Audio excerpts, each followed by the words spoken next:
da noite, minha mãe estava dormindo. E quando eu estava lendo a Bíblia, era como se tivesse alguém na sala da minha casa, pra lá e pra cá, sabe? E eu achando estranho, né? Aí eu me liguei, né?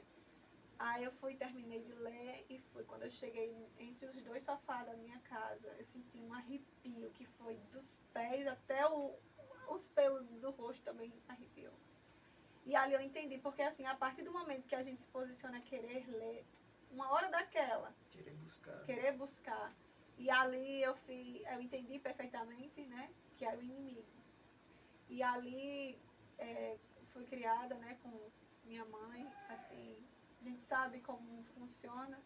Peguei a Bíblia, li o Salmo 91 e comecei andando pela sala, expulsando e orando, cantando de sangue, ali foi normalizando.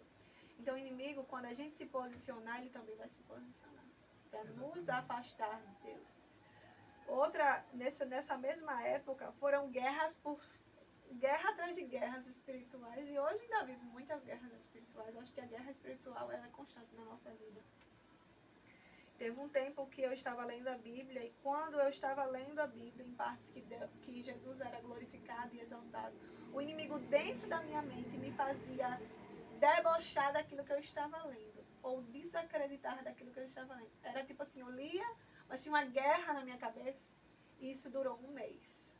Imagina você ler a Bíblia, você está aqui sendo confrontado pelo inimigo na sua mente. E ali eu ficava tão angustiada, eu dizia, eu não aceito isso.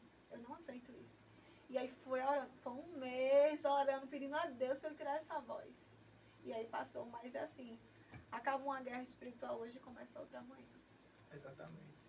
E às vezes, Neilane, essa questão de você ser mais confrontado, às vezes é também a nossa sensibilidade que aumenta, né?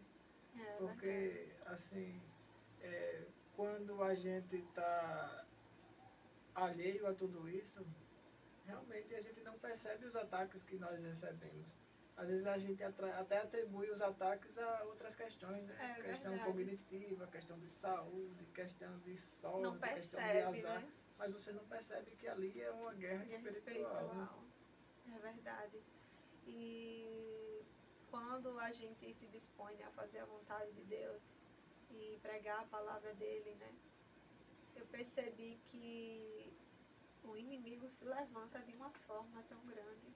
É verdade. Tão grande, às vezes que eu fui convidada para ministrar. Durante a semana, quando eu começava a meditar, orar, jejuar, o inimigo se levantava para me fazer não ir, não estudar e não chegar lá. É verdade. Ele tenta nos parar a todo momento.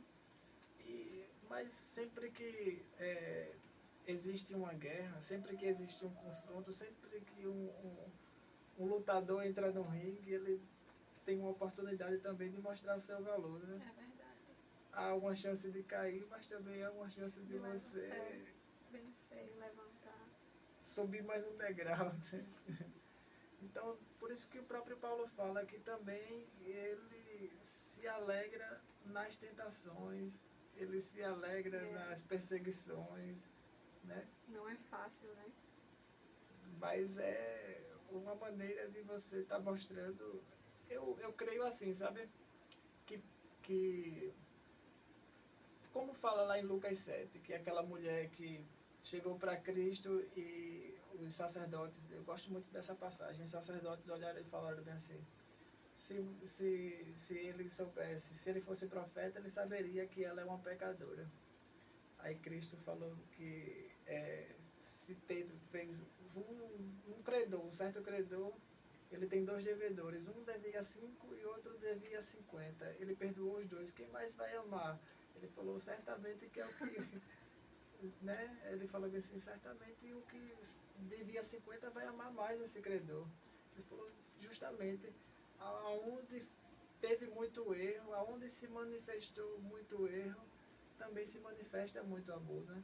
É verdade. E Paulo era isso, né? Quando ele se alegrava nas perseguições, ele também lembrou que um dia os homens foi deixar as roupas aos seus pés em homenagem a ele quando apedrejaram Estevão, um homem que viu o céu se abrir, né? É verdade. Quando estava sendo apedrejado. E ele sentiu aquela felicidade que Estevão sentiu também no apedrejamento, na perseguição, nas prisões, nas dificuldades, né? É verdade. Para Sofrer ele por era Cristo. uma honra, né? Tá sendo perseguido pelo diabo, pelo mal, porque ele estava buscando realmente ter um compromisso, ter um relacionamento, ter uma vida em Cristo, né? E ele nos convida, né? Exatamente. E às vezes a gente percebe que nossa vida espiritual ela está caminhando quando a gente percebe que o mundo está indo contra nós, Totalmente. quando a gente percebe que o diabo também está se afrontando, quando a gente percebe A gente vê, que, né? né, Estou indo no caminho certo. a gente, Né? quando está tudo dando errado, às vezes é porque está indo tudo bem. É verdade. Eu sempre digo assim, quando minha vida está muito tranquila, eu penso assim, tem alguma coisa errada. Que eu estou deixando de fazer. Estou deixando de fazer alguma coisa, está tudo muito tranquilo, porque luta em cima de luta, né? A vida do crente é assim. Exatamente. Né? Então, quando está tudo muito calmo, tá estranho. O deserto é o lugar onde a gente mais cresce, né? É verdade. Jó foi isso, né? Jó, o adversário estava andando sobre as águas e falou, oxe, esse é bonzinho aí, porque tudo que ele pede, o Senhor dá, ele é mimado. Uhum. Ele falou, tira, né? Então, assim, existe também essa coisa de querer envergonhar o Evangelho através daquelas pessoas que guardam realmente o Evangelho no coração, né? Se você é um bom soldado e você é desmoralizado, você desmoralizou todos aqueles que te admiravam, que te seguiam, né? Verdade. Chega uma hora que nós não temos mais o direito de errar. Por isso que às vezes o preço é muito alto quando a gente comete um erro. É verdade. A quem mais é dado, mais é cobrado. Mais é muito cobrado, é verdade. Mas a gente tem essa sede de ser cobrado mesmo. Porque quando Deus ele nos cobra, não é porque Ele nos ama, né? Quando Ele nos corrige é porque Ele nos ama e Ele quer o nosso melhor. Exatamente. Servir a Deus, assim, uma das intuitos que a gente tem sobre esse programa, sabe, é promover o Evangelho. É trazer pessoas aqui que mostrem o que é servir a Deus, mostre que servir a Deus não é uma coisa só do discurso, mas também uma transformação humana. Mas, assim, às vezes quando as pessoas sentem aqui, que as pessoas escutam lá fora, falam, rapaz, eu vou ser crente para passar por umas paradas dessas. Eu vou ser crente para sofrer. Para começar a vir perturbação para minha vida.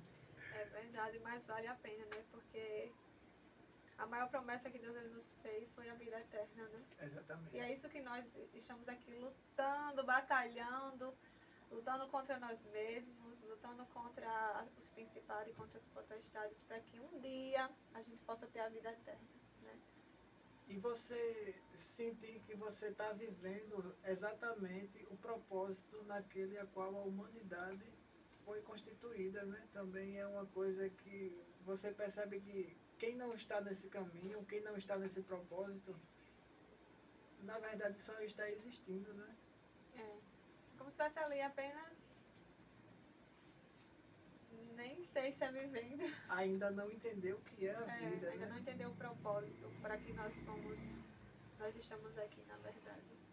Ter um compromisso com Deus é isso, né? Você está ligado em Deus, está ligado na própria existência, está ligado na própria vida, é você entender os processos que todas as pessoas passam, É verdade. entender os processos das dores, entender os processos do mundo, e você começar a ser um trabalhador do reino, né? É verdade. E assim, sair do comodismo, né? Sair do comodismo. Porque, como eu falei, né, antes era assim, né? Ia pra igreja e abria a Bíblia na igreja, orava só na igreja. Então, assim, é um confronto, né? É um confronto de mudança. E a gente tem que buscar essa mudança todos os dias, né? Porque é como foi falado, eu não sei se você foi ontem para o culto, na pregação, né, ele falou que é um confronto, é difícil a mudança, como ele falou sobre o hábito de ter um momento com Deus. E aquilo que ele falou é muito importante quando as primícias, né, são para o Senhor, quando a gente reserva um tempo. Eu não tenho tempo, eu acordo mais cedo, é mais difícil, né? Mas Deus, ele se agrada quando a gente tem sacrifícios, quando a gente se sacrifica para ele, né?